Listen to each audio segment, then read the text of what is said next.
Hi, everyone. Thanks so much for joining this presentation about how to get accepted to top 10 MBA programs. And this is a presentation for beginners with a lot of random information about top MBA programs. What are they looking for? Who are they looking for? How much does it cost? What are the timelines, etc. So I hope you enjoy it. It's going to take about 20 minutes. So let's start. First of all, a bit about me. Um, so my name is Shimri Winters. I have a computer science degree and an MBA from the London Business School. Post MBA, I went to work in consulting and then in some IT big companies, in business development and sales roles. And I've been at ARINGO for 7 or 8 years now, full time. When I left London Business School, I was asked to be on the admissions committee. So I also interviewed tens of students for London Business School. And I think I have a good perspective of a student, an alumnus, an interviewer, an interviewee, and of course, an admission consultant. This is my only marketing slide about ARINGO. We're really good. We help, we've been going on for 17 or 18 years. We help, hundreds of students every year get into top MBA programs. If I may say so, people just like me and you, just regular people that can show really good applications and get into top programs. How do we do this? Talk to me afterwards. Okay, what's the agenda? So I kind of I'm used to having interactive sessions. This is a non-interactive session, so I just put down like everything I would like to know. So what is an MBA program? A lot of people, straight away ask me, is this an executive MBA? Is this good for 50-year-olds? Is this good for 20-year-olds? So I'll quickly just, let's set the ground for what this presentation is about and what top MBA programs are looking for. And then, of course, motivation to doing an MBA, top MBA program. What are the top MBA programs? Differences in location, the price, it's a huge cost, and how much money do you make maybe in the end? And what are the schools looking for? Okay, I think these are the most important things. And then there's the visas. I can speak for one moment, but there's the timeline, which is very, very important. And that's about it. So this is just setting the ground kind of thing. I just wanted all of us to know what we're talking about. This presentation only discussed top full-time MBA programs. If you have 20 years of experience, if you're looking for a part-time MBA, if you're looking for an online MBA, this presentation is not for you. I put here the differences between the programs. Basically speaking, you can Google my other presentation, MBA over 30, but this presentation is for people who have over 2 or 3 years of experience as a minimum, and probably less than 11 or 12 full-time professional years of experience. If you fall in that category and are looking for life-changing full-time experience, MBA is for you. Again, there are other options. There's an executive MBA, there's a part-time MBA, online MBA, there's senior program MBAs. Talk to me separately and I'll send you that information for those programs. Okay, let's continue regarding full-time MBA programs. What is the motivation to do a full-time MBA program? Well, the main characteristic of people that I speak to and the main motivation is usually people who want a career shift. Okay, so their career switches. They're very good programmers today, and they might continue and be very good programmers, but they want to move to business development roles. They're very good lawyers today, and they work with a lot of tech companies, but they want to lead business transactions and not just accompany them from a legal perspective. They're very good accountants, but they want to work in venture capital, et cetera, et cetera. And these are career switches. I obviously also see career accelerators, which is people who are very happy where they are. They just want to be better and move up the ladder. So they might be program managers and they want to continue being program managers. And they want the MBA to give them a lot of knowledge and experience, but obviously also like the extra versus their peers. And maybe the third motivation to do an MBA is a lot of people want to be entrepreneurs, open a startup, manage a startup, and they need the tools and experience and maybe brand from a top MBA to do this. Some people told me they want an MBA because they want to work in academia. An MBA isn't the classic way to go and work in academia, so I'm not sure I strongly think this is a good idea. Because an MBA doesn't have a thesis, it doesn't lead automatically to a PhD. there's other ways to do a PhD, not an MBA. By the way, I didn't say my strategy is to run very quickly through these slides so we can cover lots of material in a short time. So again, doing an MBA is great. You usually do an international MBA. Sometimes you do a local one, and salaries are very good afterwards. It's a very good opportunity for career switching. If you do an international MBA, obviously you have an international experience and then opportunities to work in that country or in other countries. Generally speaking, it opens a lot of doors for career opportunities, and it's a lot of fun. What are the top MBA programs? Well, I think most of us know most of the big brands in the US. I know nothing about journalism. I'm sure Cornell are very good at that. I know nothing about being a dentist. I'm sure Duke are good at that. I know nothing about political science, but I'm sure Harvard are good at that. So the top or the big universities in the US and the famous ones are probably good at everything and are very good at MBA programs.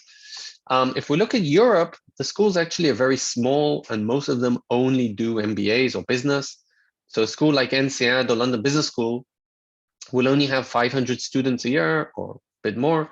In comparison to NYU, that might have 20,000 students. So very small schools that only do MBA programs.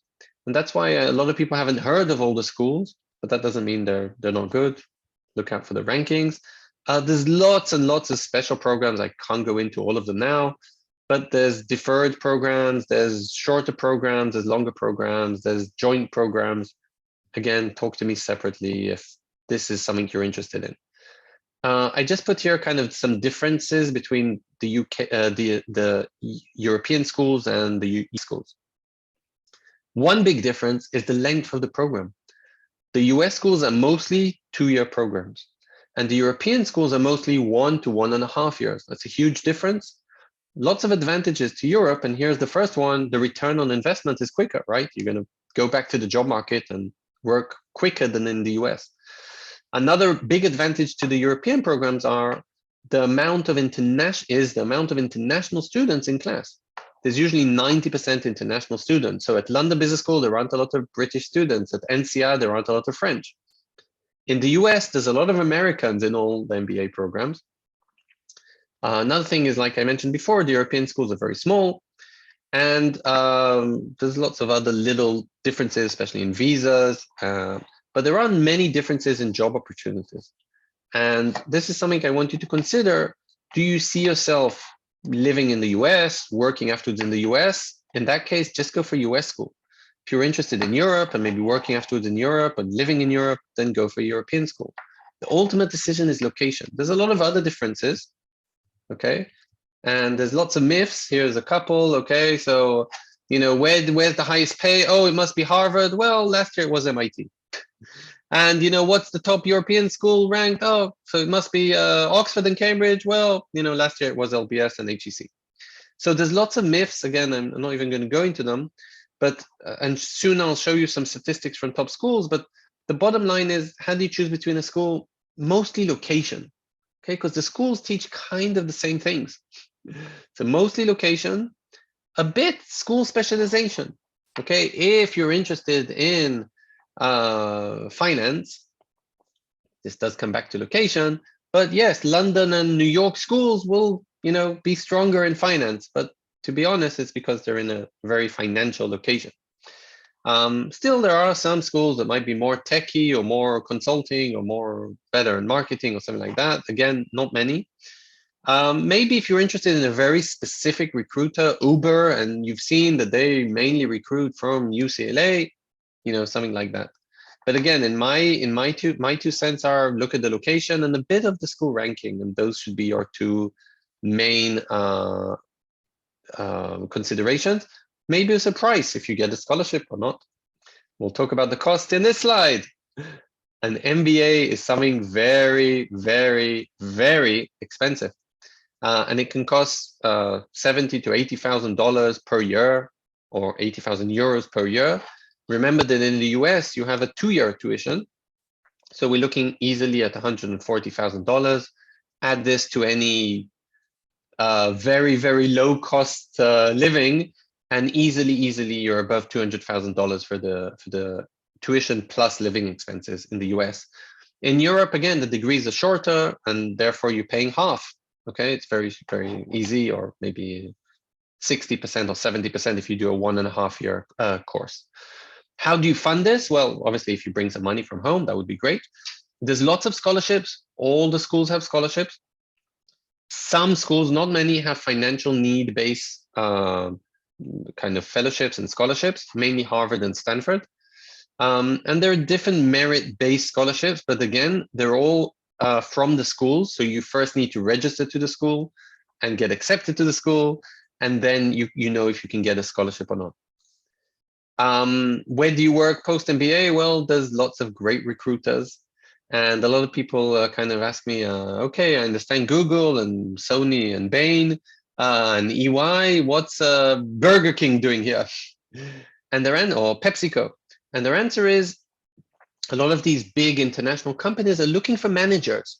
And for example, Burger King were recruiting from London Business School for management rotation program. Every 6 months you do a different job, and it's not once the tomatoes and once the cucumbers.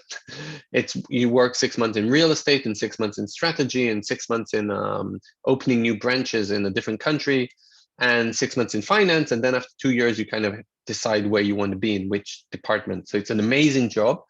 This is a slide I took from London Business School. And as you see, most of these are global companies, and you would probably see kind of a similar slide from Columbia or MIT or UCLA or Michigan Ross. Very, very similar companies. You can see some salaries, and this is where I was kind of trying to discuss the myths before. Usually, the salaries are very, very similar from top schools. Now, again, if you go lower in school rankings, I don't know, you look at a school that's ranked 50, 60, you will see lower average salaries. But if you look at top 10 or top 15 MBA programs, the salaries are very similar.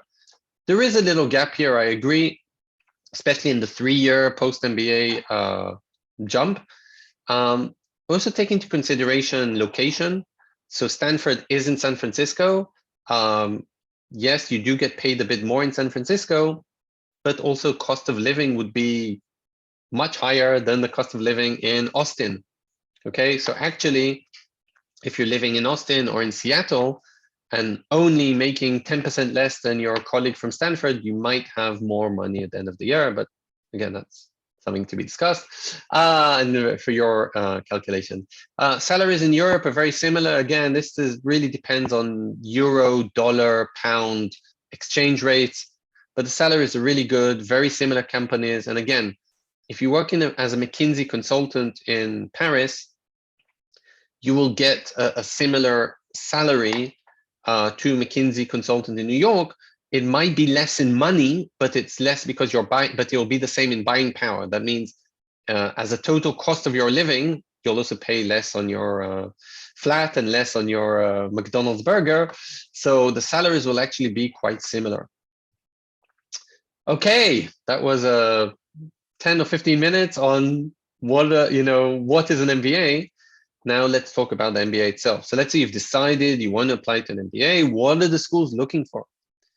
So if I go here clockwise, I'll actually start from the purple or whatever color that is, academics. So we'll talk about it in the next slide, but most MBAs require a GMAT. GMAT is around 30% of your application. So it's a very, very big part of the application and of your profile. And your undergraduate degree might be 10%.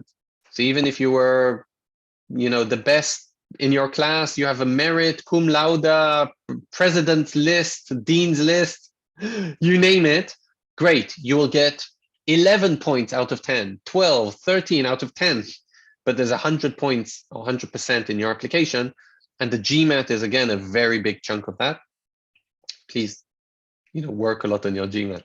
Schools will always look for your vision. They'll ask you, what are your short-term, long-term career goals? Why MBA? Why now? Very important for the schools to make sure that you have a plan.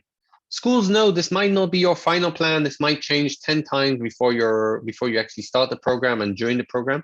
But they just want you to give your best shot and try and explain to the school, why do you want an MBA? Why now, etc. Schools want you to make, they want you to, I don't want to say be nice to the school. I'm going to say suck up to the school. Okay. You really have to show interest. You have to show motivation.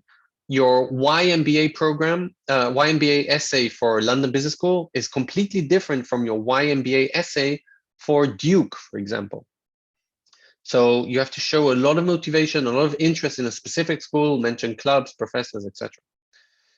They want to see some leadership or managerial experience. Not everybody has managerial experience. And maybe you can show some kind of managerial potential. Maybe you got the project and you led in a matrix organization to interns, but still you did something. And if you have international exposure, that's always important as well.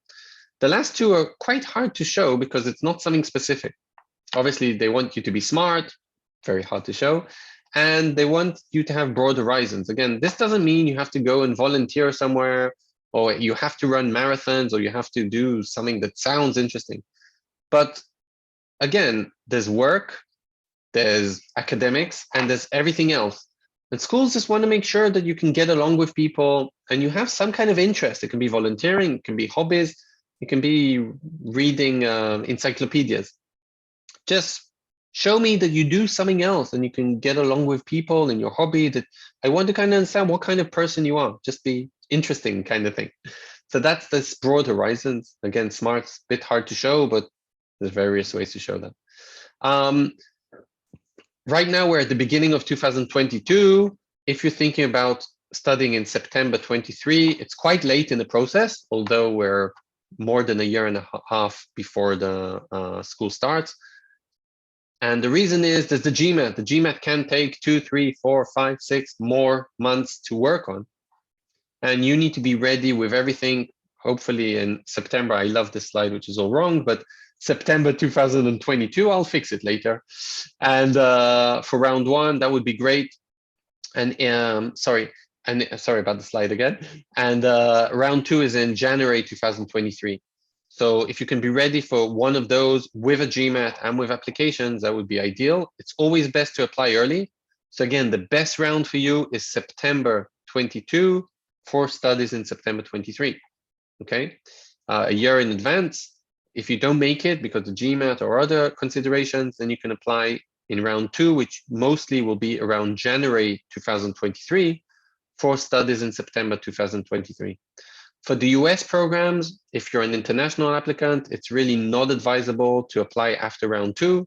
That means if you've missed this January deadline 9 months before the studies, mostly I advise to wait a year. Again, there's different circumstances. In Europe, they tend to be more rounds. So again, you have to check each school or check ARINGO.com, and we have all the rounds and the options on our site. Okay, we're nearly there.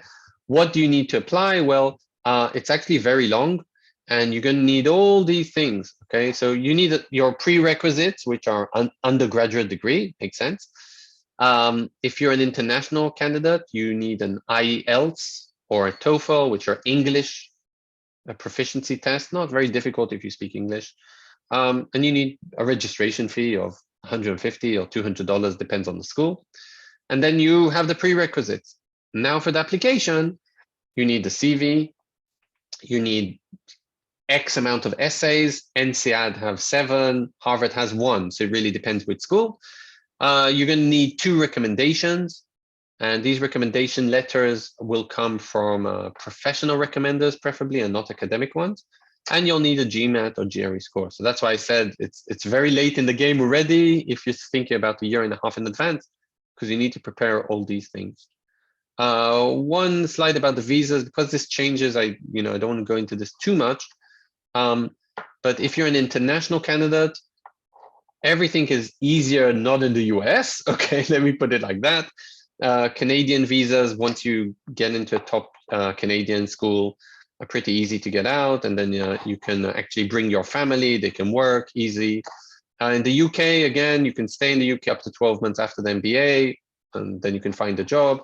Your partner is allowed to work throughout the MBA. Actually, you're allowed to work, I think, 20 hours a week or something like that. In the US, it's a bit more difficult.